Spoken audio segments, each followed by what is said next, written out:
Ever since Janet, Monica's daughter-in-law, got pregnant, her temper had become like a ticking bomb. At first, it was just the occasional cold shoulder or a disapproving glance, but it escalated quickly. Sarcastic remarks turned into thinly veiled insults, and eventually into open shouting. Monica wouldn't lie. She was hurt, but she kept telling herself that Janet was pregnant. As her mother-in-law, she felt she should bear with it and let it pass. Never did she imagine Janet would strike her over a dish being too salty, and right in front of Monica's own son. That day, Janet said she was craving something spicy, specifically red pepper roasted sea bass. Monica took the bus across town 7 stops, just to find the freshest catch. She spent 2 hours in the kitchen preparing it with care.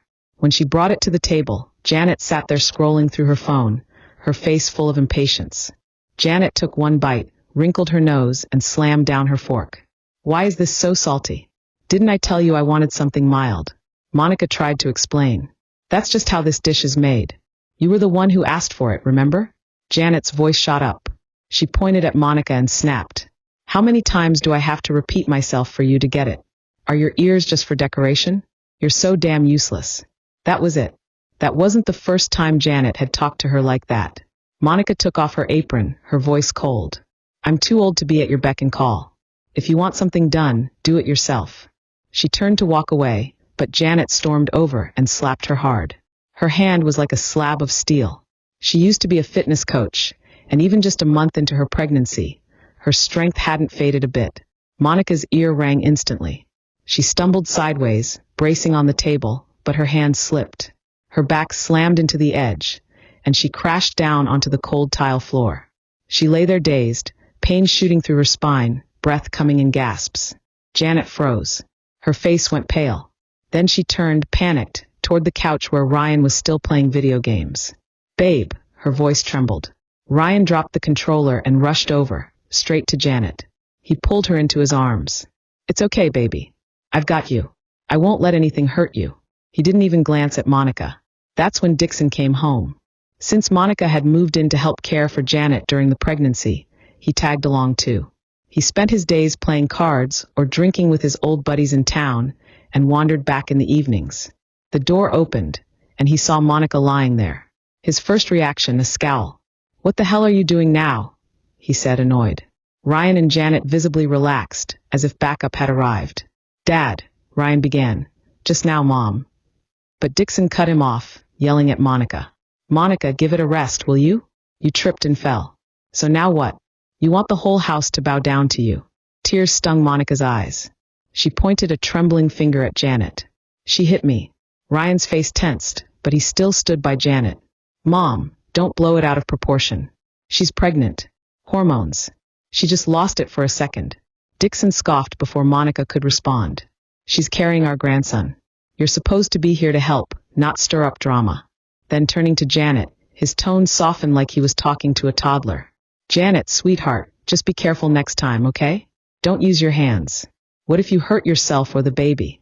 Janet pressed her lips together, but a smug little smile tugged at the corner of her mouth. Boom. "Got it. Thanks." She even shot Monica a look, one of quiet triumph. Monica braced herself on the icy tiles and pulled herself up, feeling colder inside than the floor beneath her. 30 years of marriage. More than 2 decades raising a son. And in this house, she was worth less than a dog. To them, she was just a living maid who'd overstayed her welcome. Ryan, seeing her upright again, wrapped his arm around Janet like nothing had happened. "See, I told you she's fine. Just being dramatic." Janet rolled her eyes and nestled against him. Dixon slapped the table. "Monica, if dinner's ready, bring it out. We're starving." "Dinner? What a joke." Monica grabbed the edge of the table and flipped it with one hand. The red pepper sea bass she had painstakingly prepared, along with the rest of the meal, went crashing to the floor. Plates shattered. Sauce splattered everywhere. They froze. Monica pulled out her phone. Her voice was ice. "I've already called the cops." Now they snapped out of it. Dixon roared, slamming the table. "Have you lost your damn mind? You ruined a whole dinner. And now you're calling the police? What'll the neighbors say?" Ryan panicked. "Mom, come on. She didn't mean it. It was just one slip. You don't need to put her in jail." Janet's lips had gone pale. I didn't mean to." Dixon shouted louder than anyone. Cancel the call. Say you made a mistake. They all yelled over each other. Monica's head throbbed like bees were swarming in her skull. She sat down on the couch, cradling her head blank. And that's where she was when the officers arrived. Everything went black. When she opened her eyes again, she was in a hospital bed. Ryan was there. The moment Monica stirred, he shoved Janet toward her. Mom, Janet's really sorry. She knows she messed up. She's pregnant, for God's sake. Can't you forgive her just this once? Dixon hovered nearby, arms crossed, voice tight but commanding. Did you really have to make such a big deal? Call the cops. It's embarrassing. When the police get here, you'll tell them you fell. End of story. Janet stood frozen beside the bed, her eyes wide, silent. Monica turned her head away and shut her eyes. Dixon's voice rose, sharp with that old familiar dominance. Monica, did you hear me? He still thought she was the same woman who had always backed down, the one who stayed quiet and obedient. But what he didn't know was that slap had woken her up. She suddenly realized what kind of life she had been living until now. She had been an on-demand, unpaid servant in her own family. Even after retirement age, she was still in the kitchen, running herself ragged for them. And in return, a slap, a sneer, a storm of accusations. Ryan had gotten married and she thought, finally, I can breathe. Finally, I can live for myself after a lifetime of being someone else's backbone. But here she was, 65 years old, still swallowing humiliation, still clinging to some watered-down idea of family, still standing silent after a slap to the face, while the men of the house looked on like it was no big deal. What made her their resource? Their doormat? She refused to accept that. At that moment, something clenched inside her. As long as she was still breathing, she still had a choice. She would no longer be their soulless maid, no longer play the devoted wife for a man who couldn't care less. She was done with that role. It's not too late, she whispered to herself.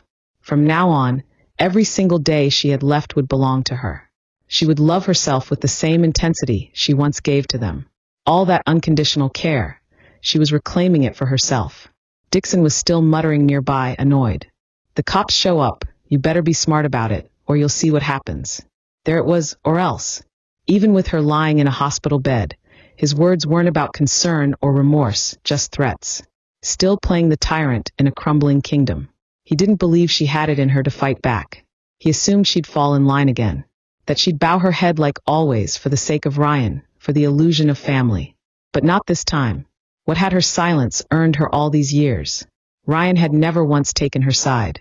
He comforted the woman who struck his mother and couldn't even bend down to help her off the floor. So who was she humiliating herself for? She stared at the ceiling, and something inside her quietly broke free. No more. Hours later, the police arrived. They asked the others to leave the room. Dixon was the last out, shooting her a look so sharp it could have sliced glass, equal parts anger and warning. She knew exactly what it meant. Don't you dare. But this time she did. She told the officers everything, from start to finish. Calmly, purely, no dramatics, just facts. Then she handed over the footage. Surveillance from the corner of the living room. It had been a precaution at first, something she set up quietly just in case. Now it was her lifeline. The officers nodded as they took notes. They also accepted the doctor's report. Minor concussion, blunt force trauma to the lower back, contusions on the elbow. They informed her they'd be taking the involved parties in for questioning. Later that night, Dixon and Ryan returned. Both looked nervous. In Dixon's hand was a neatly printed statement of forgiveness. He didn't even try to ease in. What the hell is wrong with you, Monica? Are you out of your mind? You dragged this nothing situation all the way to the police. Now the whole damn neighborhood knows. What a disgrace. He looked at her like she'd stabbed him in the back. But all she felt was disgust.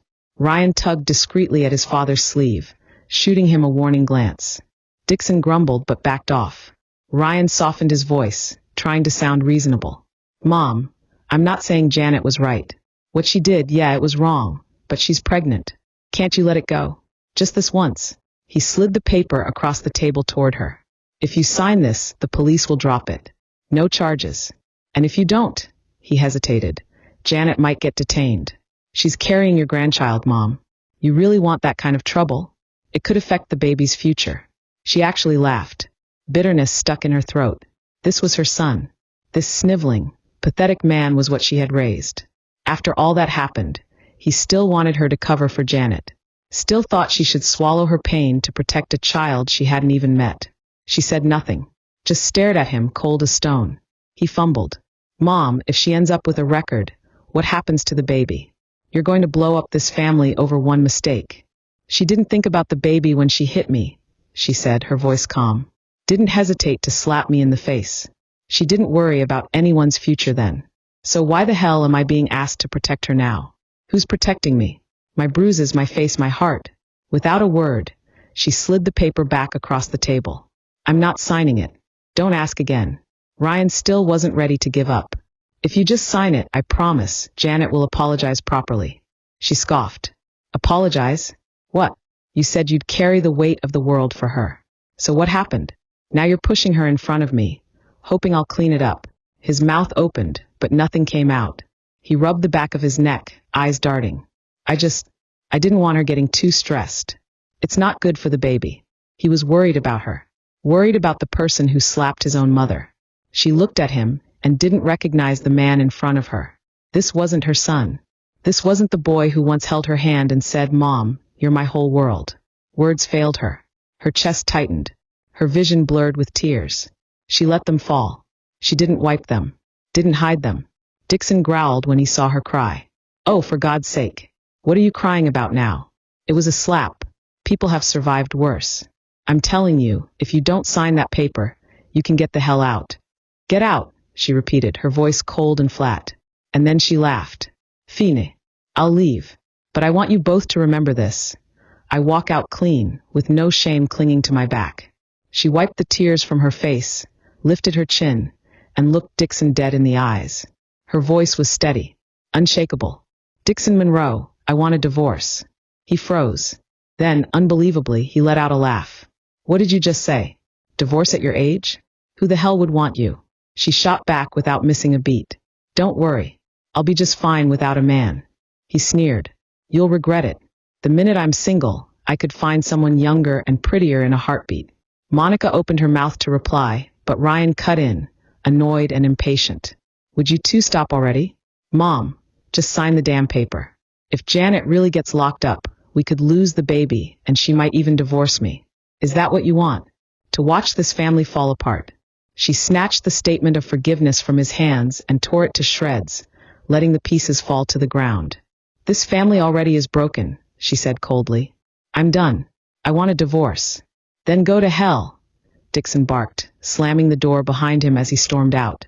Ryan stared at the torn pieces, his face red with anger. He pointed a trembling finger at her and shouted, You're heartless.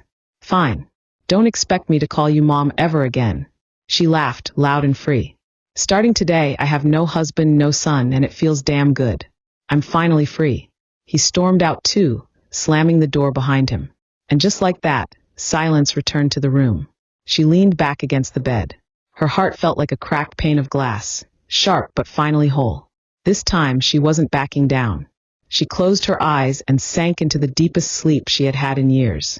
For the next week in the hospital, not a single call, not a message, not even a visit. It was as if Dixon and Ryan had erased her from their lives. The police updated her later.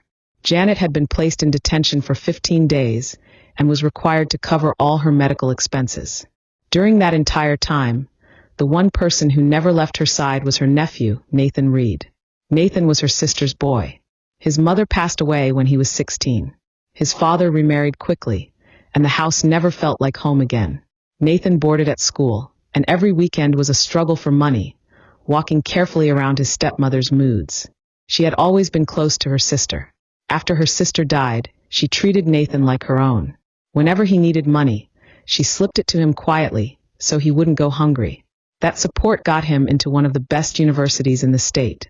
His father, meanwhile, claimed he was broke and said he needed the money for his new family. Nathan never complained, but she knew how hard it was. She scraped together whatever she could for him each month, just enough to keep him going. After graduation, Nathan co-founded a small digital tech firm up north in New Jersey. It wasn't a big company, but it was solid. He cut ties with his father, but he never forgot her. Holidays, birthdays, even random Tuesdays, he always reached out, always showed up. While she was injured, he came every day. Quiet, dependable, bringing warm meals and gentle conversation. Looking at his kind face was the only thing that kept her heart from turning completely cold. When she was discharged, she told him she was heading home to finalize the divorce. He tried to reason with her the whole way. "Aunt Monica, if you can talk things out peacefully, maybe don't rush into it." But when he saw the determination on her face, he didn't argue anymore. He just said, "Then I'm coming with you." They walked through the front door, and a ceramic mug came flying toward her head. Nathan yanked her back just in time. The mug shattered against the doorframe with a loud crash. Dixon's voice roared from inside. "What the hell are you doing back? Why didn't you just die in that hospital?" Nathan stepped in front of her. "Uncle Dixon, she just got out. Can't you speak like a human being?" Only then did Dixon realize she hadn't come alone. He shot Nathan a hateful glare. "Brought back up, huh? You think bringing muscles is going to scare me, Monica? I will never forgive you." She pulled Nathan inside and stood firm in the entryway. "I don't need your forgiveness. I'm here to end this marriage officially." Dixon snorted like it was the punchline of a bad joke. "Divorce? Are you serious? You think you've got options at your age? Where the hell do you think you're going to go?" She didn't bother replying. She stepped around him and started packing. He wasn't finished. He followed her to the bedroom, trailing behind like a shadow. "You think I'll come crawling back, don't you? Dream on." She folded her clothes neatly into the suitcase. "Relax. I wouldn't take you back if you were the last man alive. You can parade around with 10 mistresses for all I care." She pulled out a folder from her bag, the draft divorce agreement. She handed it to him. "This is the preliminary version. We have the house and about $100,000 in savings. Pick one." It wasn't much, but the house was in a prime location. His parents had left it to them, and the value had only gone up. She knew exactly which one he'd pick. Dixon had always been selfish. The house meant more to him than she ever did. To her, it was just a tomb filled with silent years and unacknowledged effort. He grunted and glanced at the paper. "Obviously, I'm taking the house. I'm not moving out. You can leave. I'll be just fine without you." He said it with the smugness of someone who thought divorce was his fresh start. She didn't respond. Just zipped the suitcase and stood up. "Great. Sign the papers and be done with it." "I will," he snapped, stomping toward the living room for a pen. That's when Ryan walked through the door. He brought the tension with him like a thunderstorm. The moment he saw her packing, his face twisted in anger. "So this is it. You got what you wanted. Janet's in jail. You won. Happy now?" He threw his arms out. "Was it worth it? You burned down this whole family just to feel better about a slap." Dixon chimed in, laughing bitterly. This is what happens when women think a little drama makes them powerful. One after another, their words hit her like smoke, bitter, choking, ridiculous. Nathan couldn't hold it in any longer. "Ryan, your wife hit your own mother, and you've got the nerve to lecture her? No matter how you try to explain it, hitting someone is wrong. If this is how your family's been raised, well, consider me enlightened." Ryan snapped his head around to glare at Nathan. "Who the hell are you? Since when do you get to talk about my family?" Nathan straightened his back, his voice calm but firm. "I'm her nephew. That means this is my business." The words hit her like a stone to the chest. For the first time in decades, someone spoke up for her, right to their faces. And it wasn't her husband. It wasn't her son. It was a boy she once helped in secret, without expecting anything in return. Dixon rolled his eyes, signed the divorce papers with a dramatic flourish, and tossed them on the table. "Take it and get out. Don't come crawling back." Ryan snatched up the agreement, scanning it with a growing scowl. Then his tone turned ice cold. "So that's it? You're just going to split everything between you two? What about me? The house, the savings that was supposed to be mine someday. How can you cut me out like this?" What a joke. He wasn't asking if she was okay. He didn't care how she'd been living. He only wanted to know if his inheritance was still intact. He used to think this family would never break, so he counted all the assets as a guarantee. But now he saw the lines being drawn permanently, and he was panicking. Dixon's voice softened, trying to calm him. "Come on. What are you talking about? The house will be yours one day." "Of course it will. Don't get worked up." But Ryan wasn't having it. His gaze flicked between Monica and Dixon, and suddenly he made up his mind. "I don't care how you two split it. I want the house deed signed over to me. And I want the 10 grand transferred to my account. If you ever need money, you'll come ask me." Unbelievable. Monica didn't even look at him. She just reached over and snatched the papers back out of his hands. We're dividing assets, not an inheritance. This is my decision to make while I'm still alive, and you don't get a say. If you want something, try dreaming. Then she turned to Nathan, nodding. Let's go. We've wasted enough time here. Nathan grabbed her suitcase and walked with her toward the door. Ryan spun around, eyes flashing. You trying to steal my mom from me? You think I don't see what you're after? If you're gunning for her money, I swear. That was it. He said it. She could leave, but the money was off limits. Monica looked him dead in the eye, her voice low and cold. That money is mine. I'll give it to whoever the hell I want. And you don't get to control that anymore. The son she had raised had been spoiled beyond recognition. They stepped outside. Nathan opened the car door and buckled his seatbelt before turning to her. Where to, Aunt Monica? She gave him a sly little smile. Just drive. It's all taken care of. She pointed the way, and they rolled into a quiet residential neighborhood. Clean sidewalks, well-kept lawns. Someone was walking a dog down the block. Someone else was trimming hedges. The house was a one-story cottage with a private garden out front. It belonged to her old friend, Thelma Johns, who had moved to Portugal 10 years ago. She rarely came back, but never sold the place. Couldn't bear to part with it. She kept it in pristine shape. A few weeks ago, during a phone call, Monica told her she was looking for a place to start fresh. Without hesitation, Thelma mailed her the keys.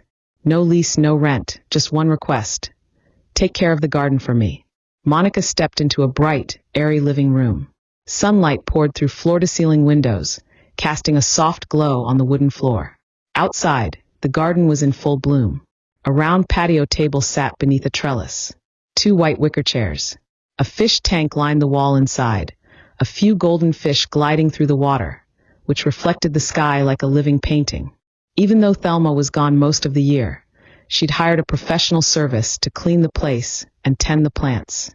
Now that Monica was moving in, those chores became part of her life, not a burden, but a peace offering. Nathan stood in the garden, turning in a slow circle. Aunt Monica, this place is heaven. It's 100 times better than our office apartment.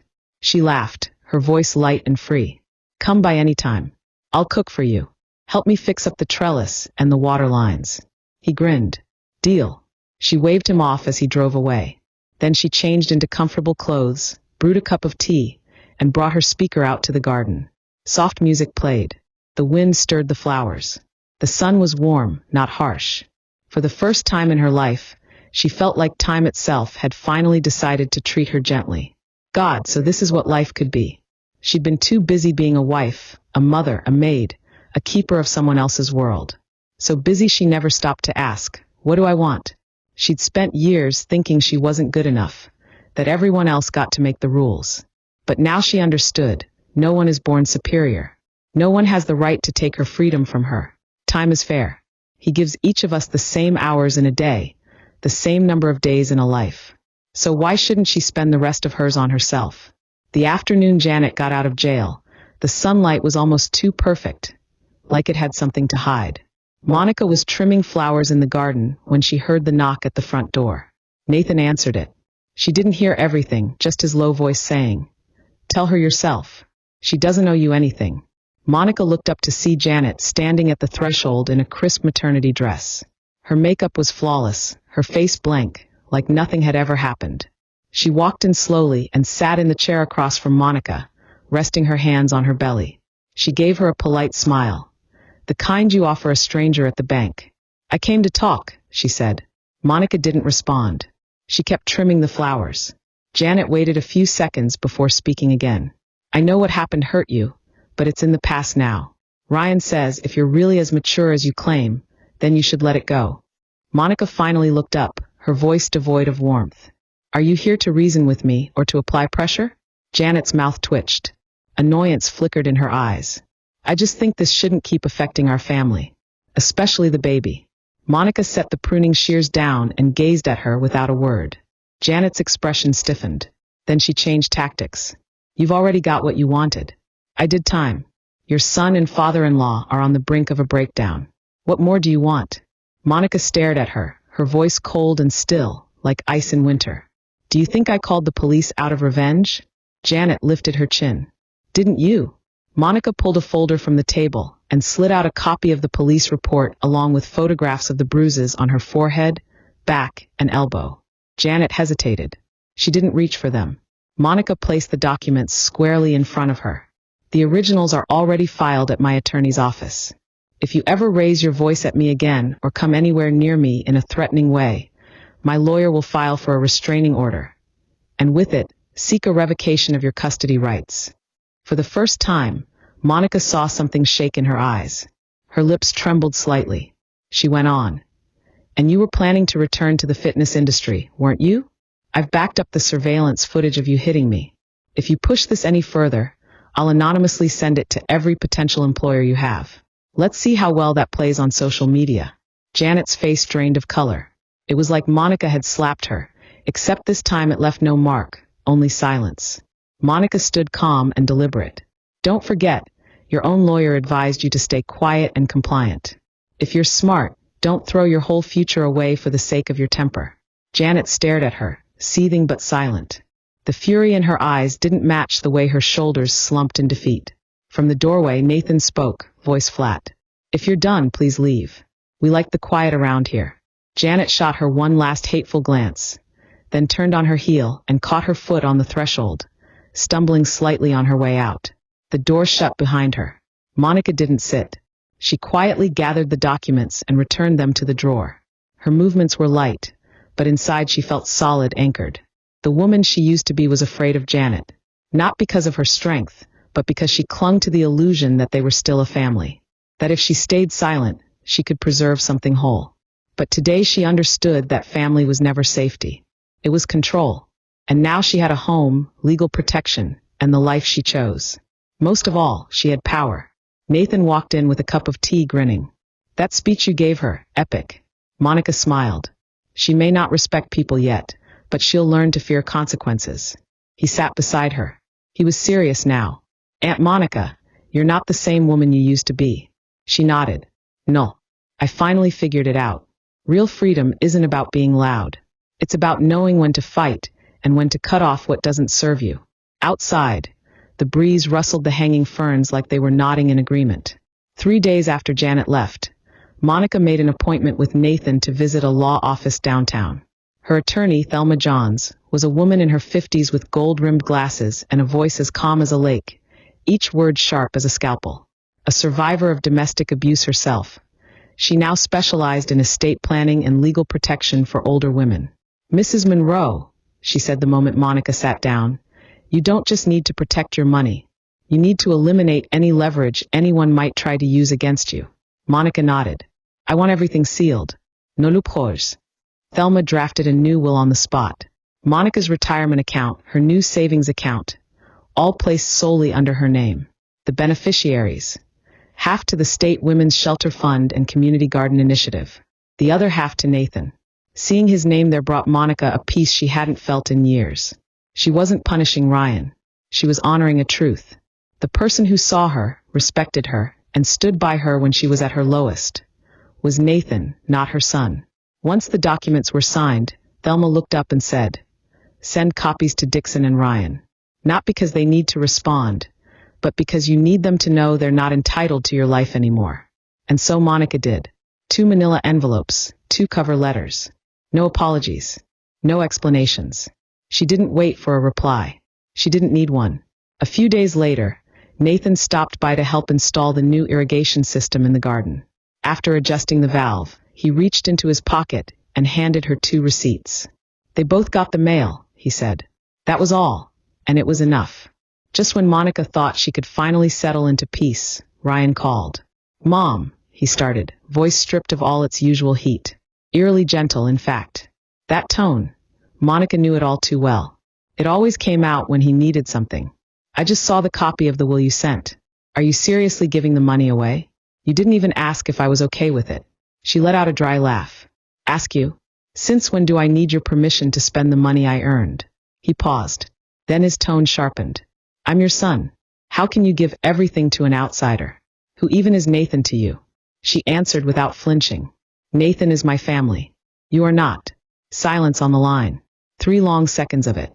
Then came the explosion. "Are you out of your mind? I'm your son. You can't just cut me off. I swear to God, I'll have you declared incompetent and put in a home. You won't get to touch a dime." Monica burst out laughing. Then she said, calm and crystal clear, "Maybe check with your lawyer first. What you're doing right now, that's called financial coercion and elder intimidation. This call has been recorded. You're recording me. You're committing a crime," she said. "And you're the worst investment I ever made." She ended the call and immediately sent the recording to Thelma. Less than 3 hours later, Thelma replied, "If he contacts you again, I'll personally escort him into court." That evening, Monica switched her phone to Do Not Disturb. She installed the new smart doorbell Nathan had set up for her and updated all her passwords. From now on, if Ryan wanted to get near her door, he'd need more than just a knock. He'd need a shred of decency. 2 days later, she logged back into an old social site she had signed up for years ago, one made for women her age, but had never posted on. Using a new username, she published her first public post. "At 60, I was humiliated by my husband, slapped by my daughter-in-law, and called a burden by my own son. But now I have my own house, my own garden, my own name and money. Walking away from them didn't leave me empty. It gave me back to myself. If you're still holding on, ask yourself what exactly you're waiting for." Monica M. She didn't expect many people to see it, but within 3 days, it had been shared over 1,000 times. Comments poured in. One woman wrote, "You're the reason I filed for divorce this morning." Another said, "I'm printing your quote and taping it to my fridge." Some inheritances are earned through respect. Reading those words, hearing their stories, Monica realized something. She wasn't alone. She had simply given voice to what so many women were too afraid, too exhausted, or too conditioned to say aloud. A few weeks later, Monica withdrew a small amount from her personal savings and walked into the admissions office of the town's flower design school. The receptionist smiled politely. "Are you looking to learn a little arrangement for home decor?" She grinned back. "No, I'm looking to learn a little life for myself." He blinked, then smiled wide. "Best answer I've heard all week." Back home, she placed a new sign right in the center of her garden, crafted by Nathan himself. It read, "Only welcome if you bring peace." That year, she turned 65. If anyone had asked her whether she had regrets, she would have said yes. Of course she did. She regretted learning how to endure too early and how to walk away far too late. But thank God, it wasn't too late. Her life now was stunningly simple. She would wake up, make a cup of black coffee, and snip a few fresh roses from the backyard. In the afternoon, she visited the town library and flipped through magazines. Sometimes, she passed by a flower shop and bought herself a small bouquet of tulips. In the evenings, she sat in her garden, listened to the wind rustle through the bamboo, and watched the goldfish send ripples through the water. No interruptions. No orders. No guilt. She was no longer Ryan's mother, no longer Dixon's wife, and no longer Janet's anything. She was Monica, a woman finally living in her own name. Ryan never contacted her again. She heard Janet tried to reapply at her old fitness club. They turned her down, citing reputation concerns. Monica didn't know if the video ever leaked or if guilt just got to her. Either way, Janet knew better now. She would never control her again. As for Ryan, he went silent. Maybe he finally realized Monica meant every word. The final answer from both of them was silence, a clean, sharp cut. She didn't feel sad at all because when she needed them most, they looked away. Now she finally understood. Just because someone shares your blood doesn't mean they're your family. Family is the one who picks you up when you fall, who stands in front of you, not behind. Someone like Nathan. That day, as they were replanting in the garden, Nathan asked her, "Aunt Monica, do you ever think about falling in love again?" She chuckled, plunging the trowel into the soil. "Not really. My life right now is already happier than most marriages I know." He tilted his head, a little smile on his face. "So, how do you feel about your life looking back?" His question made her pause. She really thought about it for a moment, then answered, "For the first few decades, I was like a quiet river flowing wherever I was told to go. From now on, I want to be a waterfall." He laughed. "Well, just remember when a waterfall crashes, it scares the hell out of all the people pretending to be calm on the riverbank." She smiled back. "Let them be scared. They're the ones who thought I'd never move."